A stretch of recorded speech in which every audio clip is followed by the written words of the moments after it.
మొదటి కీర్తన, కీర్తనల గ్రంథము మొదటి కీర్తన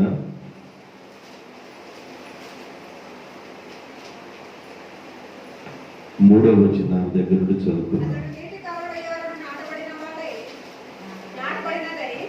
అతడు నీటి కాలముల యోరన నాటబడినదై ఆకువాడక తన కాలమందు ఫలమిచ్చు చెట్టు వలె ఉండును.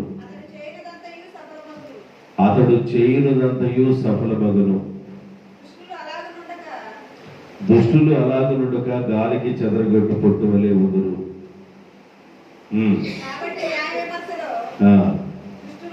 దుష్టులను నీతిమంతుల సభలో పాపులను నిలవరు. ఈ చదవబడిన కీర్తన భాగంలో 2వ వచనం మనం చదివితే ఆ 2వ వచనంలో ఒక మాట కనబడుతుంది. దేవుని యొక్క వాక్యాన్ని యెహోవా ధర్మశాస్త్రమందు ఆనందించుచు దివారాత్రము దాన్ని ధ్యానించువాడు ధన్యుడు.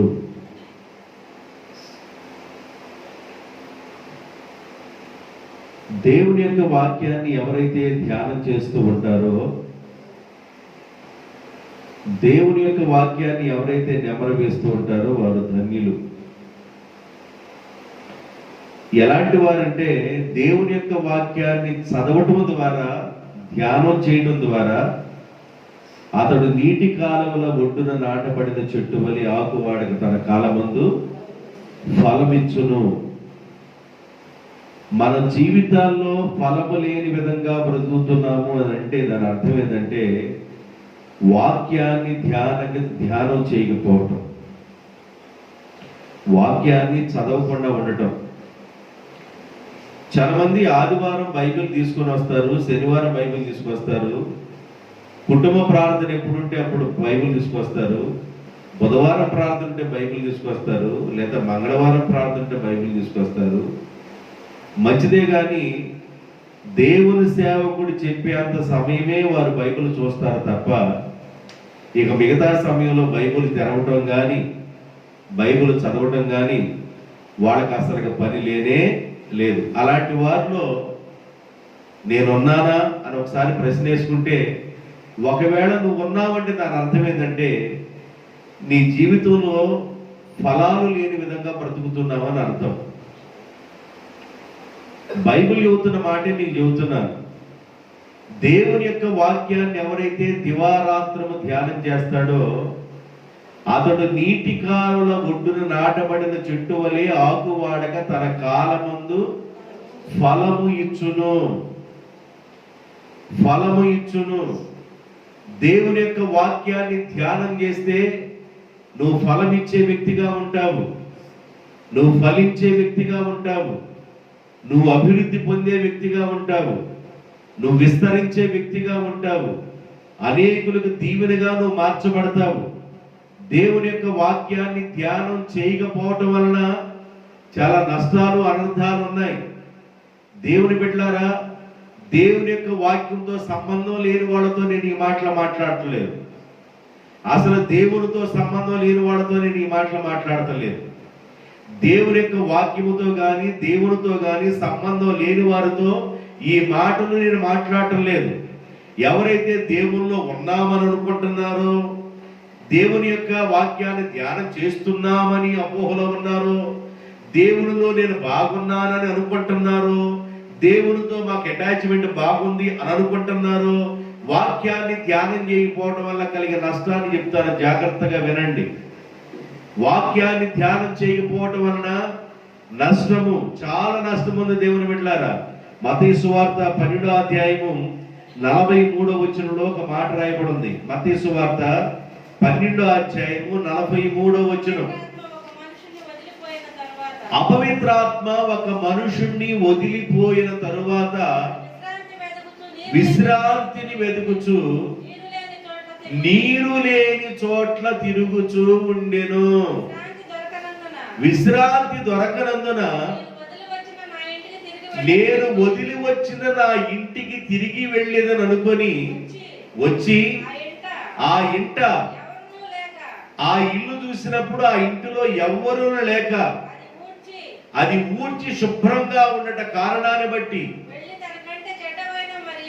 ఈ దెయ్యము వెళ్ళిపోయి తనకంటే చెడ్డగా ఉన్న 7 దెయ్యాలు తీసుకొని వచ్చి తన పాత ఇంటిలో నివాసం చేయటం ప్రారంభించెను. ఇల్లు అనగా హృదయము అని అర్థము, నీరు అనగా వాక్యము అని అర్థము.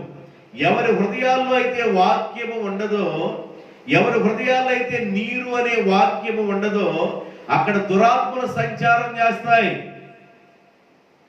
వాక్యము లేని హృదయాల దగ్గర, వాక్యము లేని గృహాల దగ్గర దురాత్మలు సంచారం చేస్తాయి. బైబిల్ చెబుతుంది, ఎవరి హృదయంలో అయితే వాక్యము నిలబడదో, ఎవరి హృదయంలో అయితే వాక్యమునికి స్థానం ఉండదో, వాక్యానికి స్థానము లేని హృదయాలలో చెడ్డదైన 7 దెయ్యాలు, మొదటి దెయ్యం కాకుండా చెడ్డదైన 7 దెయ్యాలు, టోటల్గా 8 దెయ్యాలు ప్రవేశించి ఆ ఇంట్లో నివాసం చేస్తూ ఉంటాయి. మొదటి స్థితి కంటే కడపటి స్థితి బహుదారుణముగా ఉండును అన్నాడు. ఒక దెయ్యం పడితేనే చాలా దారుణంగా ఉంది వ్యవహారం. ఒక దెయ్యం పడితేనే చాలా దారుణంగా ఉంది. కాలేజీలో ఒక దెయ్యం పట్టింది ఒక అమ్మాయికి. ఆ అమ్మాయిని తీసుకొని వచ్చేసారు ఇంటికి. ఆ దెయ్యం పోయేంతవరకు ఆ అమ్మాయిని కాలేజీకి పంపరు. ఆ దెయ్యం పోయేంతవరకు కాలేజీ పంపరు. ఇప్పుడు ఏం పాడవుతుంది? చదువు పాడవుతుంది, ప్రీ ఫైనల్ పాడవుతుంది, అన్ని పాడవుతుంది. కారణం ఏంటంటే నేను అనుభవం లేకుండా మాట్లాడతలేదు, వాడు అనుభూని మాట్లాడుతున్నాను మీతో.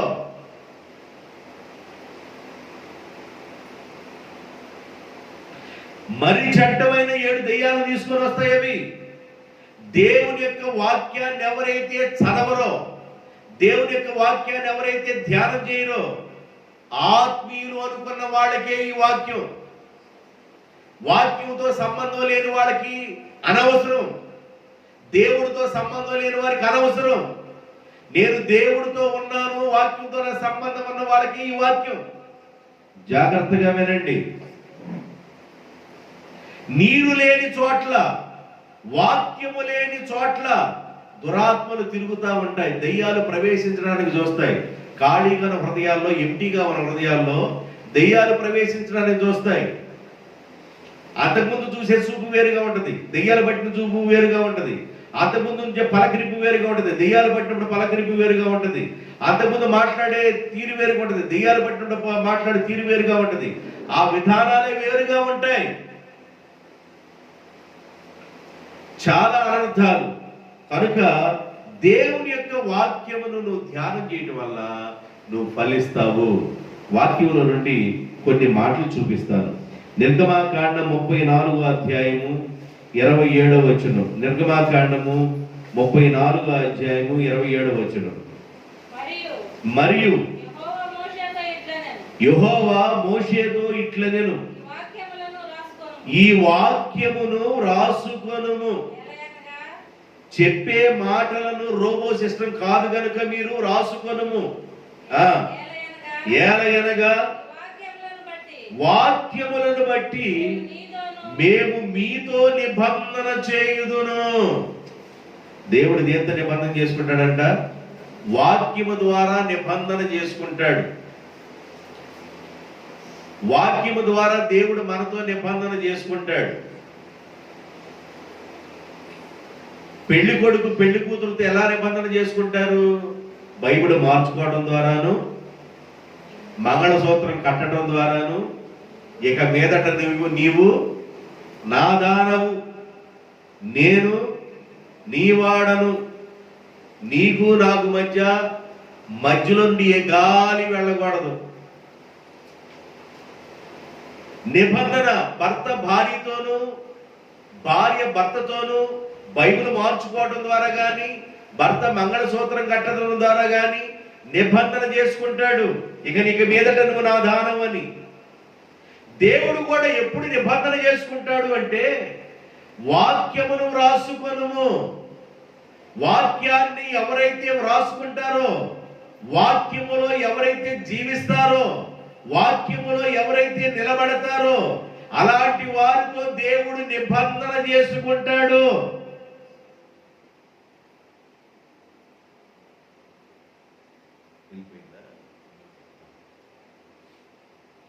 దేవుడు నిబంధన చేసుకుంటాడు మనతో. ఆయన చేసుకునే నిబంధన ఎలాంటిదంటే నిత్య నిబంధన. ఏ నిబంధన అంట? నిత్య నిబంధన. నిత్య నిబంధన. నీవు నా దానవై ఉండునట్లు నేను నీతో నిత్య నిబంధన చేసుకుంటున్నాను అంటాడు దేవుడు. నేను నిన్ను ప్రధానము చేసుకున్నాను, నిత్య నిబంధన చేసుకున్నాను అంటాడు దేవుడు. దేని ద్వారా? వాక్యమును ద్వారా దేవుడు మనతో నిబంధన చేసుకుంటాడు. ద్వితీయోపదేశకాండం 17వ అధ్యాయము 20వ వచనం. ద్వితీయోపదేశకాండము 17వ అధ్యాయము 20వ వచనం.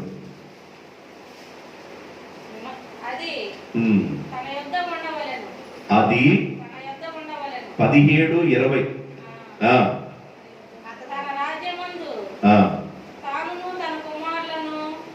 ద్వితీయోపదేశకాండము 17వ అధ్యాయము 20వ వచనము.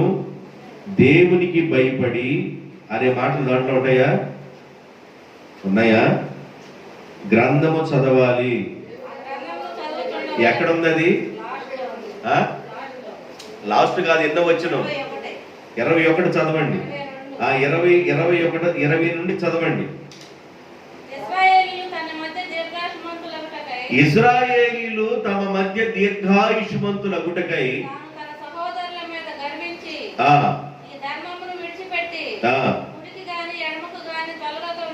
కుడికి గాని ఎడమకు గాని తొలగకుండా ఉండునట్లు తమ దేవుడైన యెహోవాకు భయపడి ధర్మశాస్త్రపు వాక్యములన్నిటినీ ఈ కట్టడలను అనుసరించి నడువ నేర్చుకొనుటకు అతడు తాను బ్రతుకు దినములన్నిటను ఆ గ్రంథమును చదువుచూ ఉండవలెను. దేవునికి భయపడి గ్రంథమును చదువుచూ ఉండవలెను. వాక్యాన్ని ఏం చేయాలంట మనం? ఇటు చూడండి, వాక్యాన్ని ఏం చేయాలి? చర్చిలో ఉన్నప్పుడు వాక్యాన్ని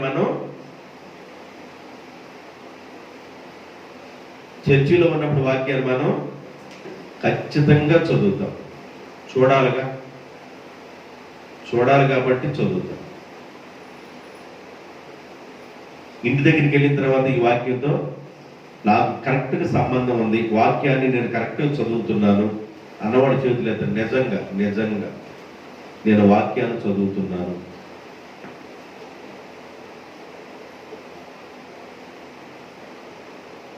అది మీకే తెలియదు అని బైబిల్లో.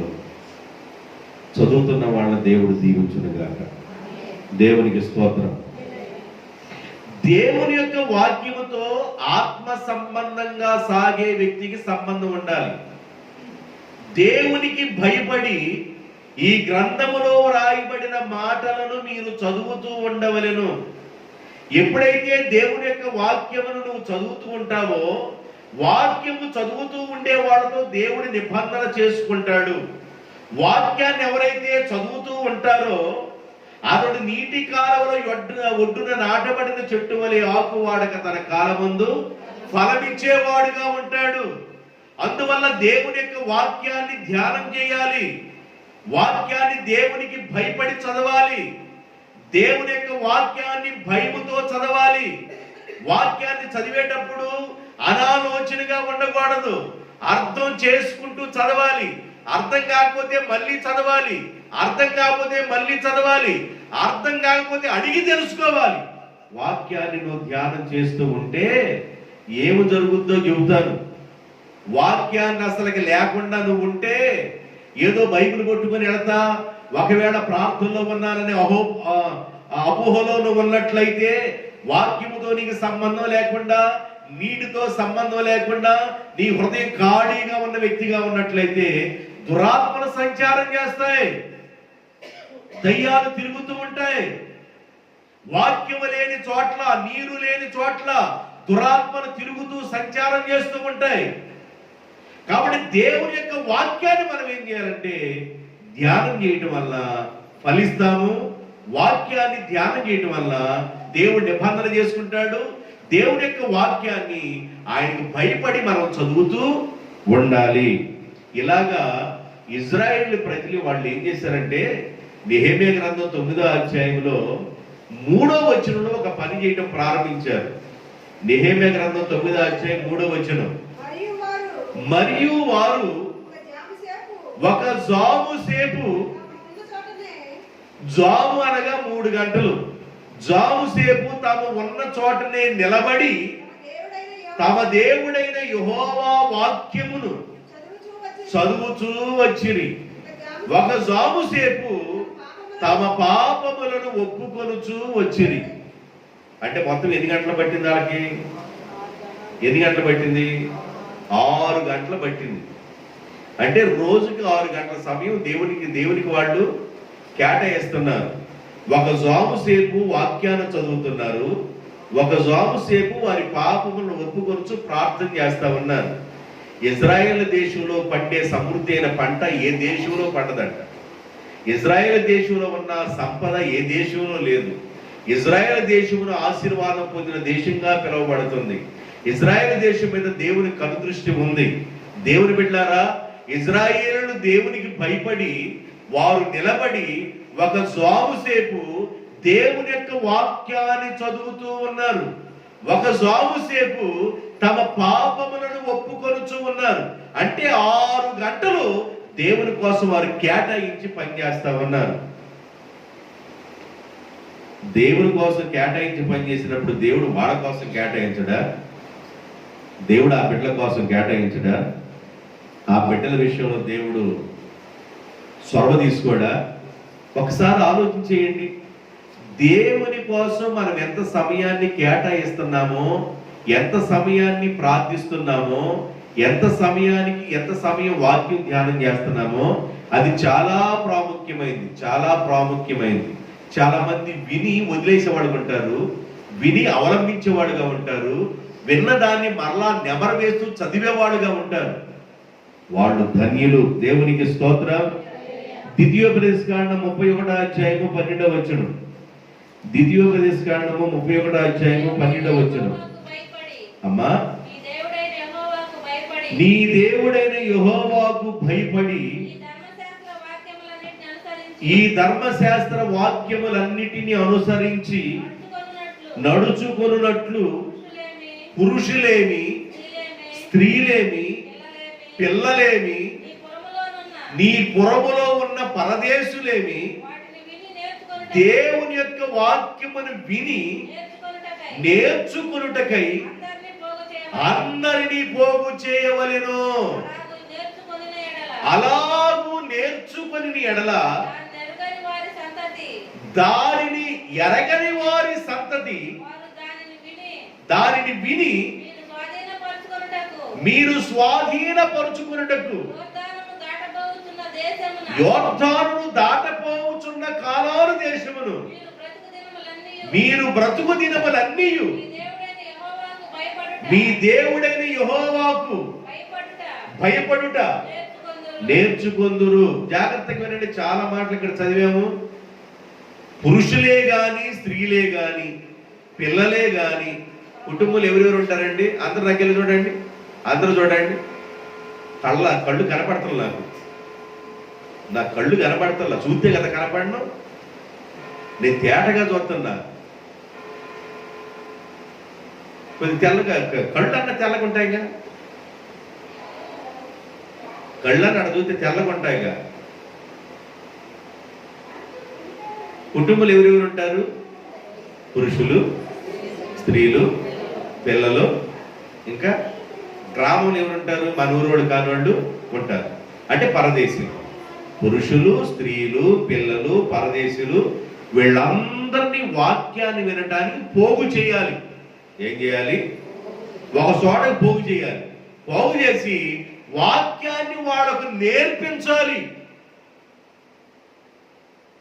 వాక్యాన్ని వాళ్ళకి క్షుణ్ణంగా నేర్పించాలి. పోసంపటి పోసపుచ్చినట్లుగా వాక్యాన్ని క్షుణ్ణంగా నేర్పించాలి. అదే అన్నాడుగా ద్వితీయోపదేశకాండం 6:6లో వారు కూర్చున్నప్పుడు తిరగేవాకండి, వాడు పడుకున్నప్పుడు, వాడు లేచినప్పుడు ఈ వాక్యముల గురించి నువ్వు మాట్లాడాలి. పడుకున్నప్పుడు మాట్లాడు, పిల్లలు లేచి కూర్చున్నప్పుడు మాట్లాడు, నడుస్తున్నప్పుడు వాళ్ళతో మాట్లాడు. ఈ వాక్యాన్ని నువ్వు గాని నేర్పిస్తే వాళ్ళ మార్గములో వాళ్ళు వర్ధిల్లుదురుగాక. దేవునికి స్తోత్రం. ఒక మనిషిని వర్ధిల్ల చేసేది దేవుని యొక్క వాక్యము. ఒక మనిషిని ఫలింపజేసేది దేవుని యొక్క వాక్యము. ఒక మనిషితో దేవుడు నిబంధన చేసుకునేది దేవుని యొక్క వాక్యము ధ్యానం చేసే వాళ్ళతో. కాబట్టి దేవుని యొక్క వాక్యాన్ని పురుషులకు, స్త్రీలకు, పిల్లలకు, పరదేశులకు మన వాక్యాన్ని ఎప్పుడైతే నేర్పిస్తామో యోర్దాను అవతలగా ఉన్న దేశం అనగా కానాను దేశంలో మీ పిల్లలు దీవెనకరంగా బ్రతుకుదురుగాక అన్నాడు. దేవునికి స్తోత్రం. అలాగా మన పిల్లలు దీవెనకరంగా బ్రతకాలంటే వాక్యాన్ని వినడానికి శ్రద్ధగా ముందుగా ఉండాలి. వాక్యము దగ్గరికి పరిగెత్తాలి. వాక్యాన్ని వినడానికి దీవెనకరంగా ఉండాలి. రాను వాళ్ళతో చెప్పట్లా నేను. రాను వాళ్ళు ఇటు తిరిగి రారు. దేవుని సన్నిధికి రాని వాళ్ళు ఇటు తిరిగి రారు. దేవుని సన్నిధికి వస్తూ భయముతో ఉన్న వాళ్ళతో దేవుడు మాట్లాడుతున్న మాటలు ఇవి. కొంతమందికి దేవుని సంబంధం, మనుషులకి దేవుని సంబంధం ఉండదు.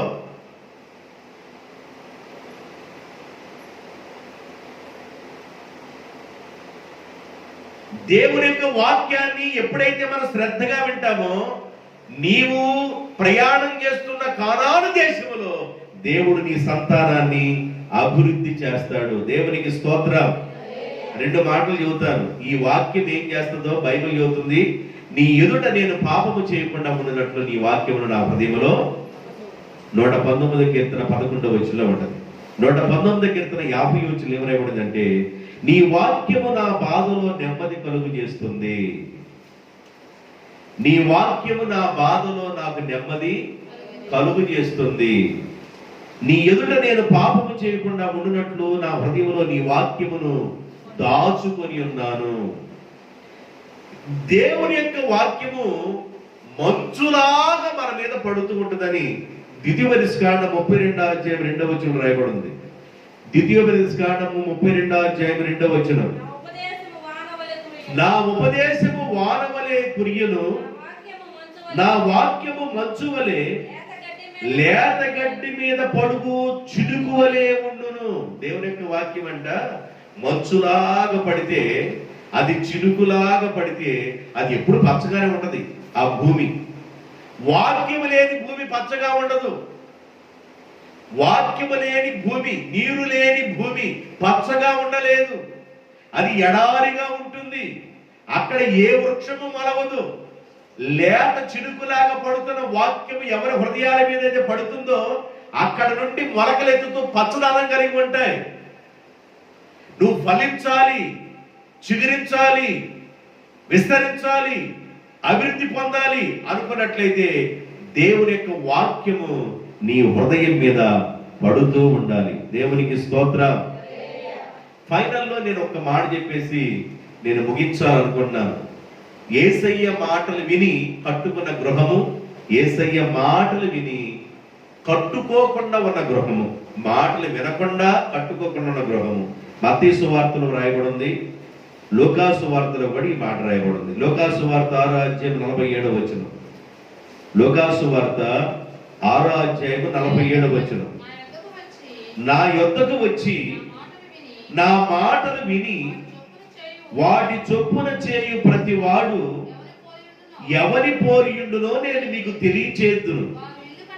వారు ఇల్లు కట్టవలెనని ఉండి లోతుగా త్రవ్వి బండ మీద పునాది వేసిన వారిని పోలియుండును. వరద వచ్చెను, ప్రవాహము ఆ ఇంటి మీద ఒడిగా కొట్టినను అది బాగుగా కట్టబడినందున ఆ ఇల్లు కదలకుండా ఉండెను. వరద వచ్చెను, వర్షం వచ్చెను, గాలి వచ్చెను, ఎన్ని పరిస్థితులు వచ్చినా ఆ ఇల్లు స్టాండర్డ్ గా ఉంది. దేవుని మాట చొప్పున కట్టుకున్న కుటుంబము. దేవుని మాట వినకుండా ఉన్న పునాది. మత్తయి సువార్త 7వ అధ్యాయం 26వ వచనం. మత్తయి సువార్త 7వ అధ్యాయం 26వ వచనం.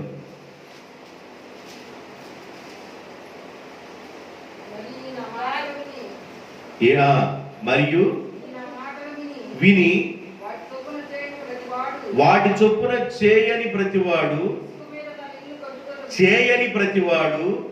ఇసుక మీద తన ఇల్లుని కట్టుకొనిన బుద్ధిహీనుని పోలి ఉన్నది.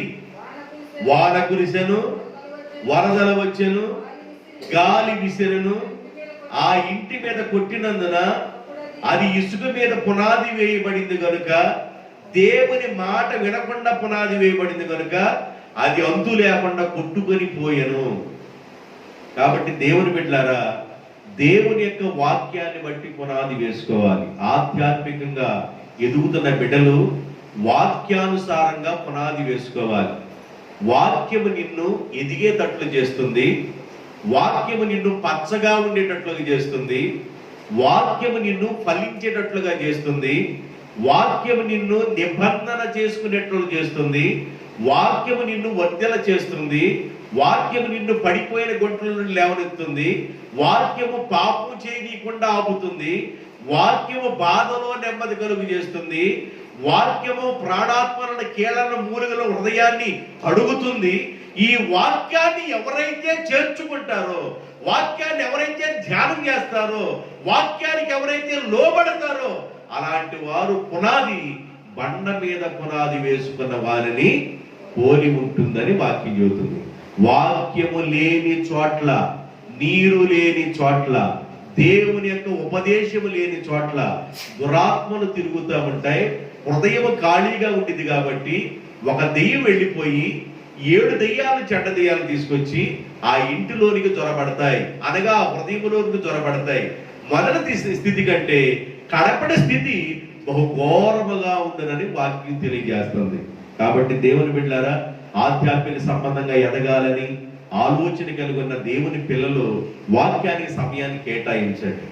ఒక 10 నిమిషాలు కేటాయిస్తారో, అర్ధగంట కేటాయిస్తారో, గంట కేటాయిస్తారో, ఏదో ఒక సమయం ఉదయం కేటాయిస్తారో, మధ్యాహ్నం కేటాయిస్తారో, సాయంకాలం కేటాయిస్తారో, ఒక సమయాన్ని దేవుని కోసం కేటాయించండి. ఉదయం కాలం కేటాయిస్తే ఇంకా చాలా మంచిదని జ్ఞాపకం చేస్తున్నా.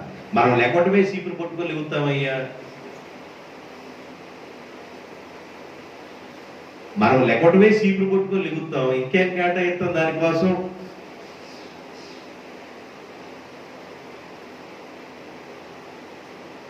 ఇక దానికోసం కేటాయించేదే ఉంది. మన పనులు నిమగ్నం అయిపోతాం, సాయంకాలం సారిపోద్ది. ఇంకా వాక్యం కోసం కేటాయించేది ఎక్కడ? కాపాడితే కాపాడు, పడుకుంటున్నా, లేపితే తెల్లారి చూస్తా, లేకపోతే ఆఖరి ప్రార్థన ఒకే పాట, నీ ఇష్టం. ఆమేన్. ప్రార్థన కూడా సింపుల్ ప్రార్థన నేర్చుకుంటున్నాను. సింపుల్ ప్రార్థన, చిన్నగా. బంగారు దూతలు తండ్రి కాపుదల ఉంచండి, మంచం చుట్టూ, నా చుట్టూ నీ కంచె బంగారు దూతలు. బంగారు దూతలే ఉండాలి నీ కంచె, నీ మంచం చుట్టూ. ఇక ఆయనకి అదే పని, బంగారు దూతలు పెడతామే, ఆయనకి అదే పని, నీ చుట్టూ పెట్టడం.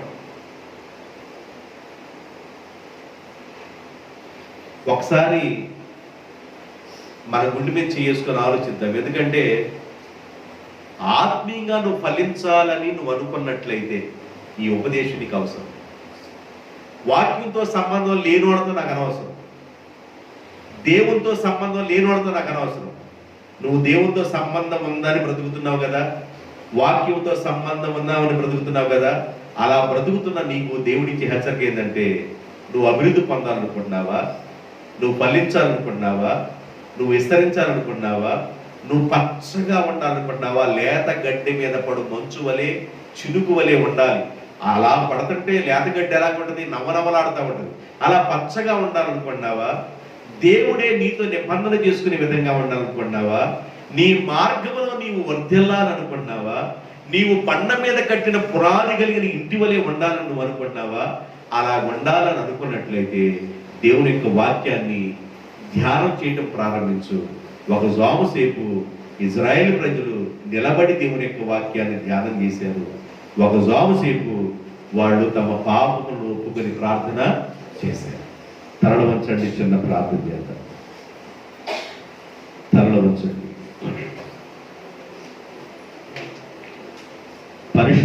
తండ్రి.